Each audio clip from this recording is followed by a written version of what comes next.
Please raise your right hand and follow after me.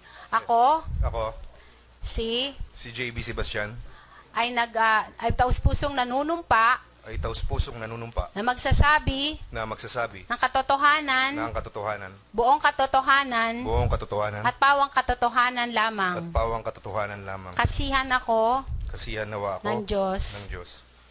Hindi ka naman na pinuwersa, hindi ka tinakot, hindi ka binayaran para i-execute mo to. Hindi po. So this was issued voluntarily, Opo. in your own free will. Yes, sir. Okay, sige po.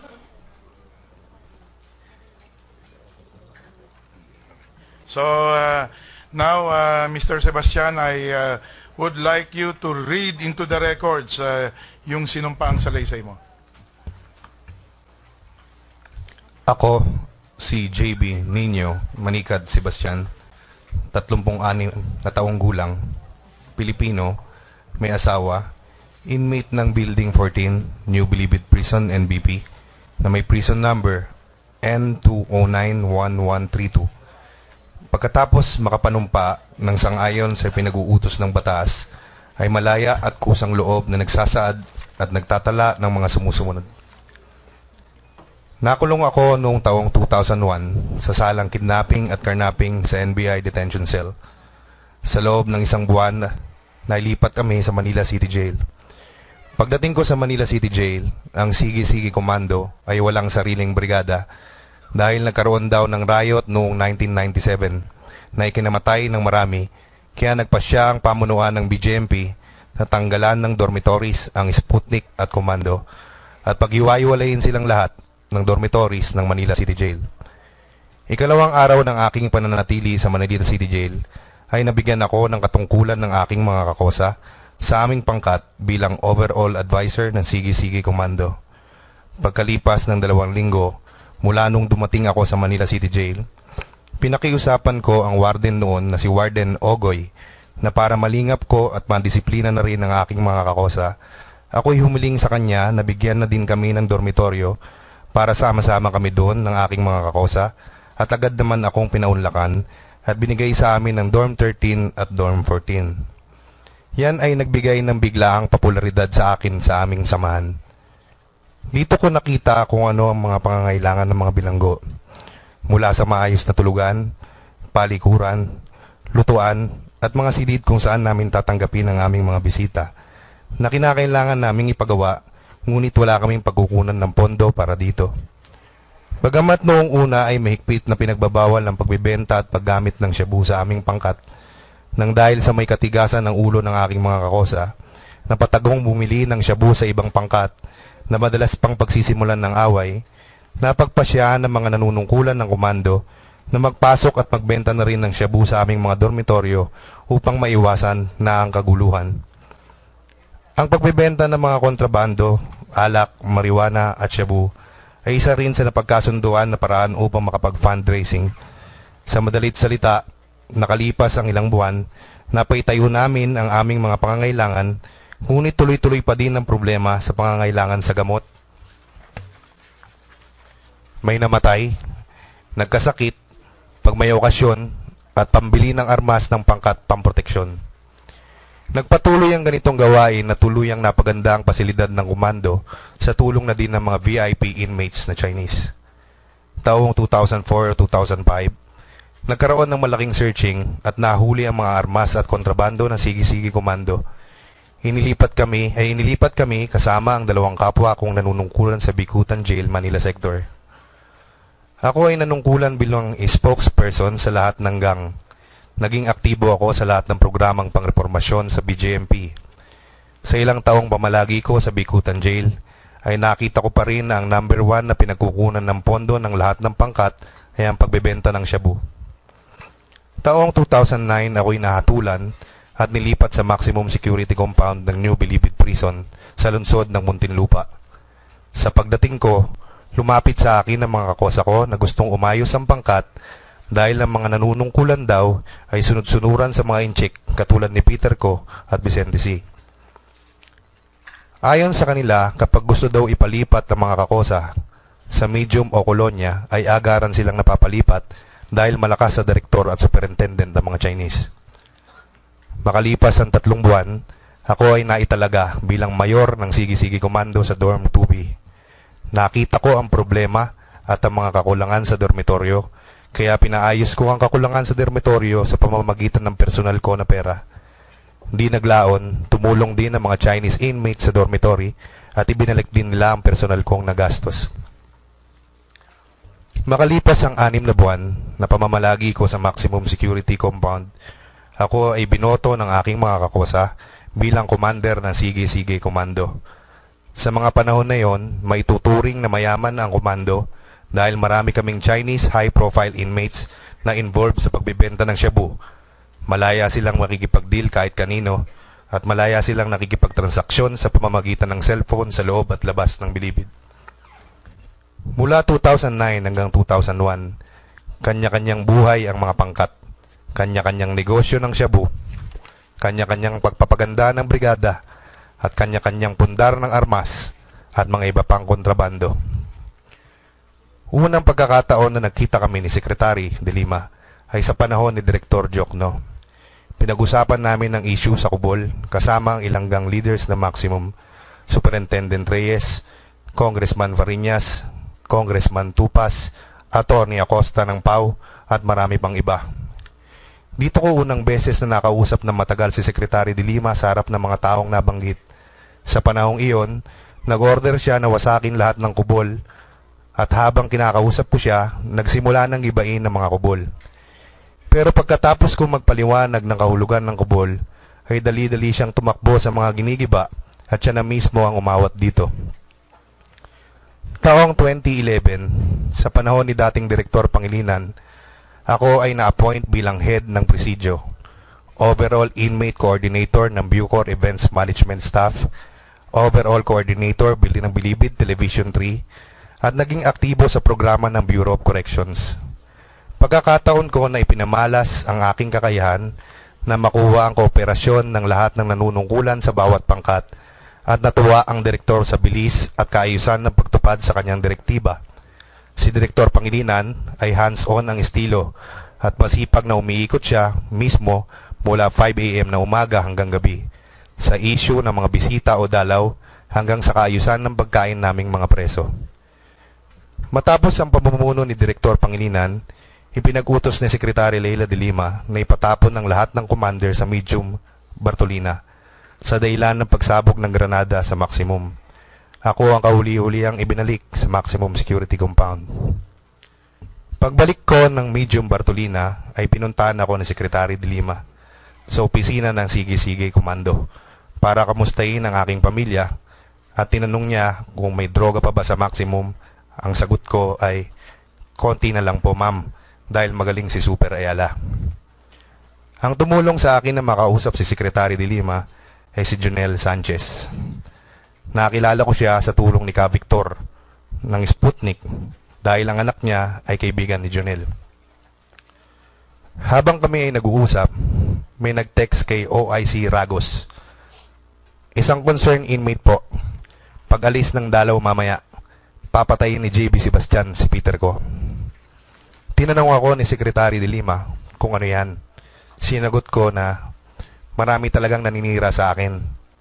Sa puntong yun ay umalis si OIC Ragos. Habang kaming tatlo ni Jonel at Secretary De Lima ay nagkikwentuhan, may mga pagkakataon na nakita ko silang dalawa na nag-holding hands at narinig ko na tinawag ni Secretary De Lima si Jonel na sweetie. Sa puntong iyon, doon ko napagtanto na sila ay may relasyon.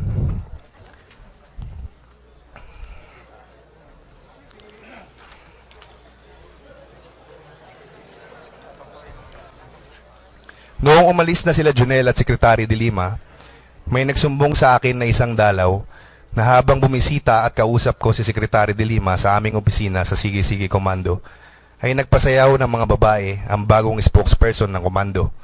Kaya sinumbong ko kay Jonel Sanchez sa pamamagitan ng text na, Sir, nandito kayo kanina. Yung bagong spokesperson ng komando, nagpapasayaw ng bold show.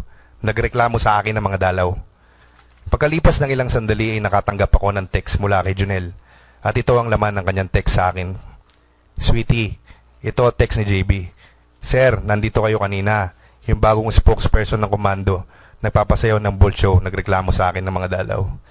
Hindi rin nagtagal, nakatanggap ako ng isa pang text message galing kay Junel. At sinabi niya sa akin sa text message na wrong send. Dahil sa text ni Junel, nabuo sa isipan ko na siya ay mayroong espesyal na relasyon kay Secretary de Lima. Noong taong 2013, inappoint si Herbert Colanco alias Ampang bilang overall spokesperson ng Maximum at ito ay naganap 5 o 3 araw bago umalis si Ragos. Dahil dito, kinausap ko si OIC Ragos dahil alam ko na hindi masyadong nakapag-aral si Herbert. Hiniling ko na ako ang mag-represent dapat sa presidyo. Nagbigay ng revocation order ang Bucor kay Ampang as overall spokesperson at nahati ang presidyo at karsel.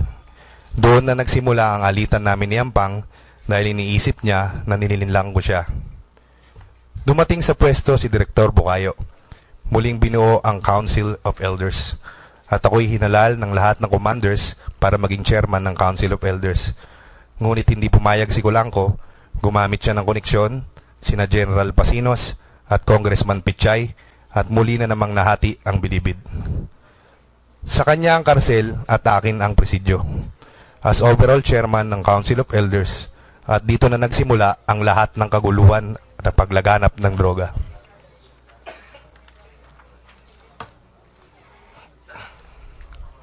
Halos lahat ng Chinese drug lords ay nakikipagnegosyo sa mga drug traders na Pilipino mula Luzon, Visayas at Mindanao na nakakulong sa Maximum Security Compound.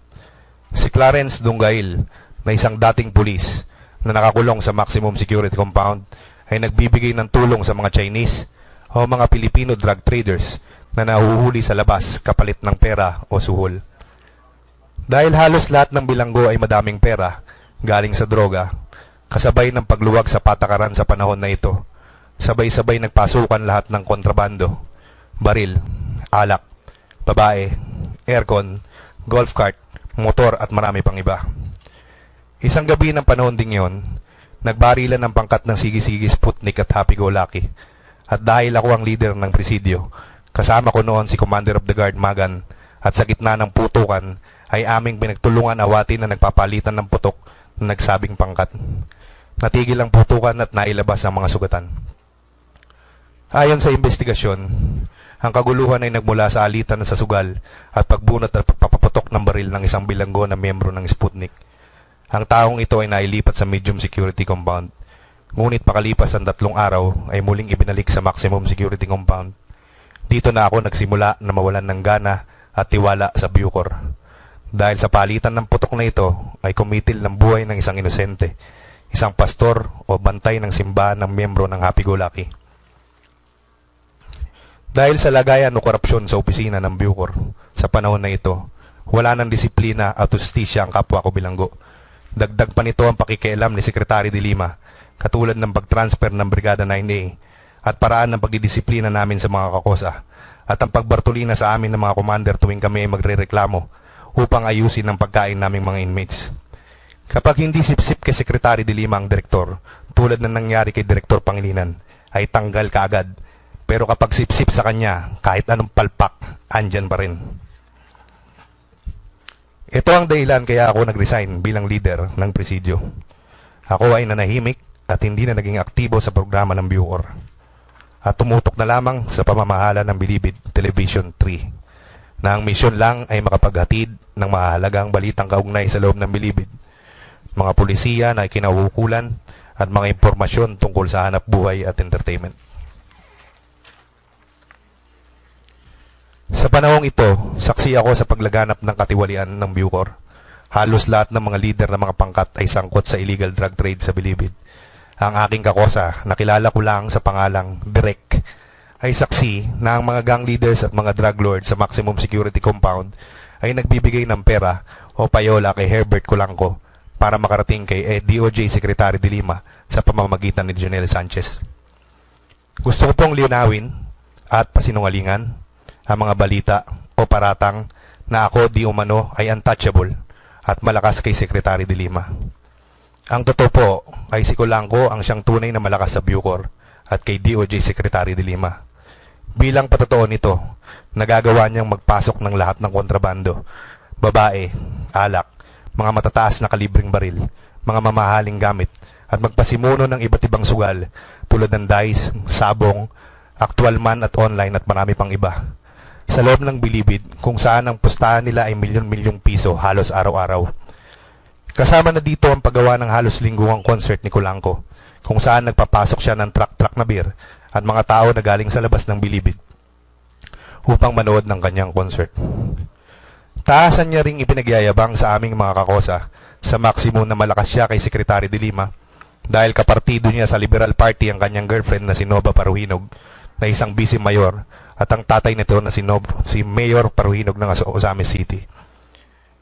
Pinatawag ni Ampang ang lahat ng mga Pilipino na nagnenegosyo ng shabu sa Bilibid at kinukuhanan ng litrato kasama ang kanilang mga asawa upang kanyang ipapatay ang kanilang mga asawa sa labas sakaling hindi makapagbayad sa binibigay niyang shabu sa kanila. Ito ang dahilan kung bakit siya ang nasa top matrix na ipinesinta ng ating Pangulo.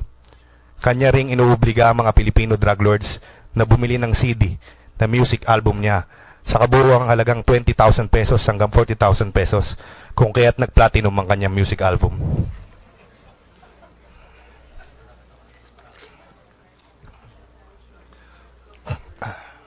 Nagpatuloy ang katiwalian sa Bilibid hanggang sa dumating ang araw ng pag-raid sa Bilibid noong ika-16 ng Disyembre taong 2014 na pinangunahan ni DOJ Secretary de Lima kasama ang iba't ibang sangay ng gobyerno.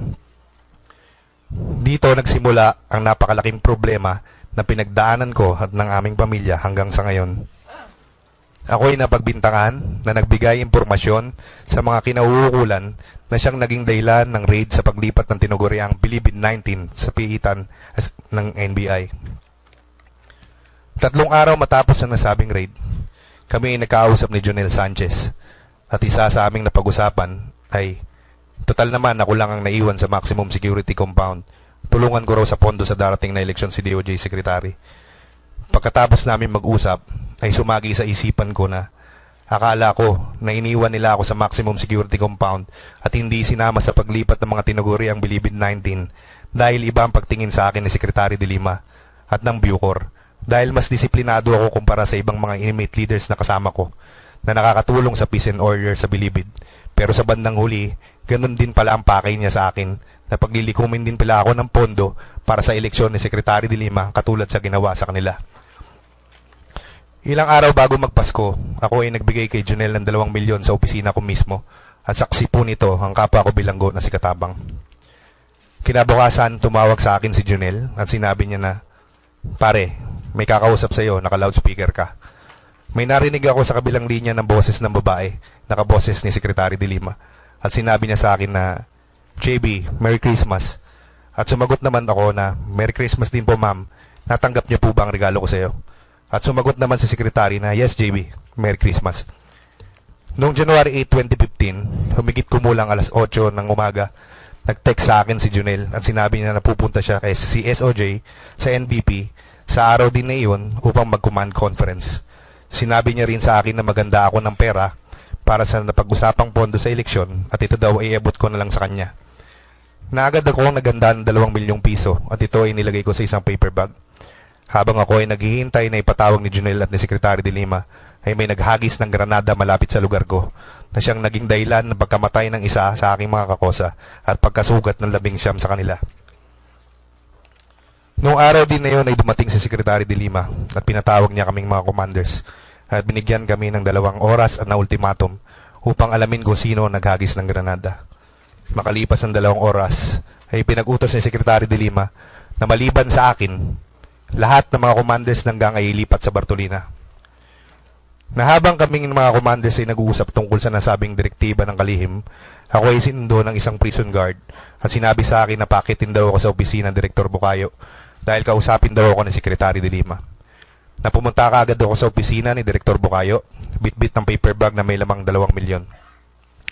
Pagdating ko sa Director's office ay sinabihan ako ng isang staff na antayin ko na lang si Secretary de Lima sa loob ng opisina ni Direktor Bukayo. Makalipas ang humigit kumulang kalahating oras, ay pumasok si Secretary de Lima sa opisina ni Direktor Bukayo at kinausap ako tungkol sa paghagis ng granada. Si Sinabi ni SOJ sa akin na ilipat niya sa Bartolina ang mga commander ng mga gang, ngunit ako raw ay may iwan sa maximum habang iniimbestigahan ng insidente. Nakiusap ako sa kanya na baka maaari kaming pagbigyan na huwag na lang ilipat sa Bartolina ang mga kasamaan kong mga commander, kapalit ng aming pagtulong sa pagresolba sa nasabing insidente at pagtulong na din sa pagresolba sa iba pang problema sa Bucor. Sinabi ko rin sa kanya na lalong magagalit sa akin ng aking mga kakosa at kapwa ko mga commanders kung sila ay ililipat sa Bartolina at ako lang ang may iwan. Dahil sa aking pakiusap, pumayag si sekretary at sinabi sa akin na hindi na dapat maulit ng ganung pangyayari. Nung paalis na ako, sinabi ko kay Secretary de Lima, "Ma'am, may bigay ako sa iyong pera, paano to? Kay Junel ko ba iabot?" Sumagot naman si Secretary de Lima na hindi ko kasama si Junel ngayon, iwan mo na lang dyan. Makalipas ang 2 o 3 linggo, mayroong lumutang na isang miyembro ng Sige-Sige Sputnik na nagsasabing alam niya kung sino ang nasa likod ng paghagis ng Granada at di umano ayon sa investigasyon, isa sa mga bilanggo na dinala sa NBI ang utak at nag-utos sa pagpapasabog ng Granada. Napagkasunduan din ng mga commander sa mga panahon na ito na talikuran na ang nakasanayan at tradisyon ng gang at napagkasunduan na kami ay kikilos ng naaayon sa mga alituntunin ng isang barangay sa Malayang Lipunan at ang aming samahan ay tinawag ng Liga ng mga Barangay sa Bucor. Noong bandang katapusan ng buwan ng Pebrero, taong 2015, ako ay muling kinausap ni Junel at sinabi sa akin na nagtatanong si Sekretary kung ano na ang status na napag-usapan naming tulong para sa pondo sa eleksyon. At sinabi ko sa kanya na malaki pa kasi ang problema sa maximum kaya hindi ako makapag-comply. Simula ng buwan ng Marso hanggang Mayo taong 2015, ako ay nakapagbigay ng kabuuang halagang 10 milyon piso kay Junel para sa pondo sa darating na eleksyon ni Secretary Laila de Lima.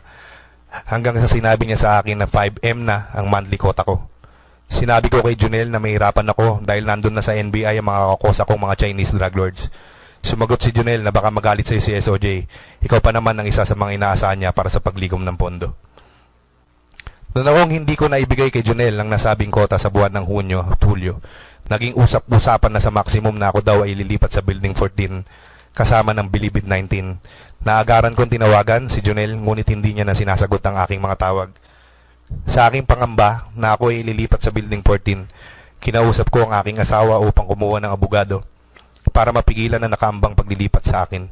Noong ika-27 ng Agosto taong 2015, sumulat ang aking abogado na si Attorney Lorna Kapunan kay Bucor Director Ricardo Reinier Cruz upang ilingin na huwag akong ilipat sa Building 14 dahil manganganib ang aking buhay doon.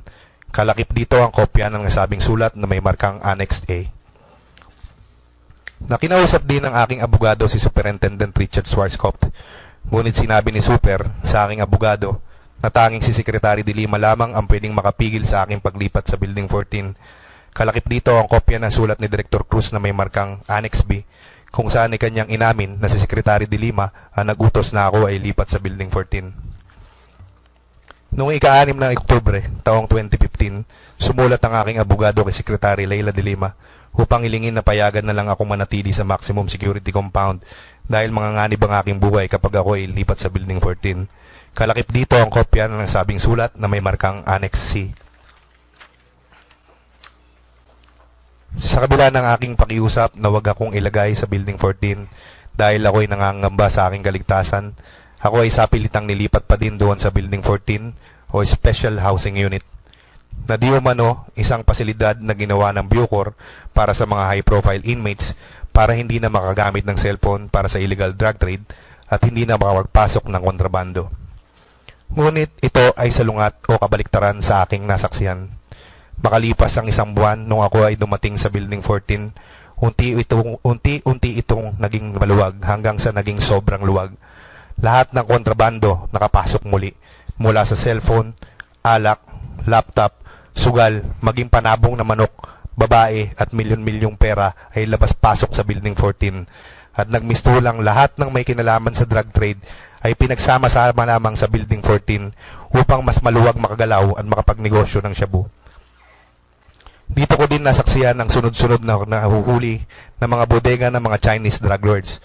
150 kilograms, 180 kilograms, 300 kilograms.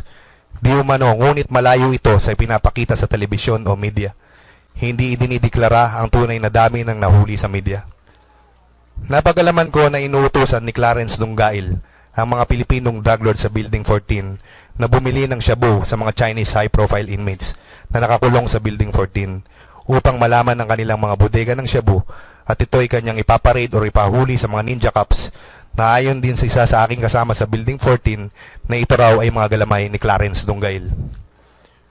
Ang mga shabu na nasamsam o nakumpiska galing sa mga bodega ng mga Chinese drug lords ay kanilang paghahati-hatian ang malaking porsyento nito at muling ibebenta sa publiko. Ito ang tunay na dahilan kung bakit lalong lumaganap ang droga sa Pilipinas. Napag-alaman din namin ni Peter Ko at ni Tony Ko ang mga gawain ng mga ninja cops ng mga galamay ni Clarence Dunggail kaugnay sa raid na nangyari sa isang bodega ng shabu sa May Kawayan, Bulacan, kung saan si Clarence Dunggail na nagpatrabaho nito gamit ng kanyang mga galamay ng mga ninja cops. At pagkatapos ng raid ay maliit lamang ang kanilang idineklara sa nakumpiskang shabu at malaking porsyento nito ay kanilang pinagparti-partihan. Dahil sa aming nalalaman patungkol sa naturang raid, ito ay malinaw na dahilan kung bakit pinatay si Tony Ko at sinaksak ako at si Peter Ko ni Clarence Dunggail at mga kasama nito upang patahimikin at hindi na makapagsalita tungkol dito. Ito rin ang dahilan kung bakit sinabi ko sa publiko sa pamamagitan ng aking abogado na kay Presidente Duterte lang ako magsasalita upang personal na sabihin ko sa kanya ang aking mga nalalaman sapagkat ako ay nangangamba at natatakot dahil ang mga protektor ni Clarence Dunggail at ang mga galamay nito ay mga matataas na opisyales sa ating kapulisan na kasalukuyan na aktibong naninilbihan pa rin sa ilalim ng administrasyon ni Pangulong Duterte. Na noong ako ay nakapiit sa Building 14 ay nasaksiyan kong personal na dumalaw itong si Jad Dera, kina Hans Tan at Peter Ko. At siya ay pinakilala sa akin ni Hans na siya daw ay kasapi ng NCRPO RAID at pamangkin ng dating asawa ni Secretary de Lima. Saksi din ako na isa sa mga diumano'y membro ng Ninja Cops na si Jad Dera na diumano ayon kay Hans Tan ay close-in security ni Secretary de Lima. Saksi ako na minsan isang gabi sa pamamagitan ng tawag sa telepono ni Hans Tan, kausap si Peter Ko, ay narinig ko na bibigyan niya itong si Jad Dera ng pera at pinapakuha sa isang sikat na hotel sa Manila. Nagpatuloy ang ganitong gawain sa Building 14 hanggang sa dumating ang mga SAF. Isang linggo bago dumating ang SAF ay inilabas na ang karamihan ng mga kontrabando. 2 linggo bago dumating ang SAF, nakatanggap ang aking asawa ng tawag mula sa isang dating empleyado ng Bucor at tinatanong kung handa daw ba akong makipagtulungan sa bagong administrasyon upang malaman ang lahat ng impormasyon kung bakit lumaganap ang droga sa Bilibid at agad ko itong sinang-ayunan. May mga bumisita sa akin na tinanong ang mga impormasyon na ito at isa dito ay si Solicitor General Calida. Kami ay nagkaharap kasama ang kanyang grupo at nagbigay ako ng mga importanteng impormasyon. Upang labos ko silang matulungan, ako ay humiling na mailipat muli sa maximum kasama si Hans Tan. Kinausap ni Solgen Calida sa telepono si OIC Asuncion at pinapakiusap niya na kami ni Hans Tan ay dalhin sa maximum sa lalong madaling panahon or ASAP, ngunit ito ay hindi nangyari. Makalipas ulit ng ilang panahon, ako naman ay kinausap ni Miss Sandra Cam sa Building 14 na para daw sa kinabukasan ng kabataan ng Pilipinas, siya ay nakikiusap sa akin na ako daw ay makipagtulungan sa bagong administrasyon na ibigay ang aking lahat ng kaalaman sa illegal drug trade tungkol sa Bilibid. Muli kong binanggit sa kanya lahat ng aking nalalaman at ako'y muling humiling na para makatulong ng lubusan ay muli kaming ibalik ni Hans Tan sa maximum. 1 o 2 araw, ako ay dinala kasama si Hans Tan at pagdating namin sa maximum, muli kong nakaharap si Sandra Cam. Sinabi niya sa akin na, yan ha, lalaki ako kausap. Binalik kita sa maximum at sana'y makipagtulungan ka. Ako ay nangako at nagpasalamat sa kanya nung oras ding yun. Sa panahong ito, nakaharap ko sa unang pagkakataon si OIC Asuncion at si Attorney Benjamin de los Santos. Saglit akong kinausap, nagtanong sila tungkol sa kalakaran sa loob at ako naman ay nagbigay ng aking nalalaman. Na pagkatapos noon, ako at si Hans Tan ay kanila ring ibinalik sa Building 14. Nawala akong ibang hangad kung hindi mabuhay ng tahimik, ligtas sa panganib at kapahamakan kasama ang aking pamilya at mga mahal sa buhay at makatulong sa ating gobyerno, lalo na sa kasalukuyang administrasyon dahil ako ay lubos na naniniwala na tanging si Presidente Duterte lamang ang may kakayahan at totoong hangarin na matigil ang problema ng illegal na droga sa ating bansa. Naway, ang mga katotohanan na nailahad ko ngayon, bunga man ito ng aking madilim na pinagdaanan, naway magsilbing instrumento na magdadala ng kaliwanagan. Kaawaan nawa ako ng Diyos.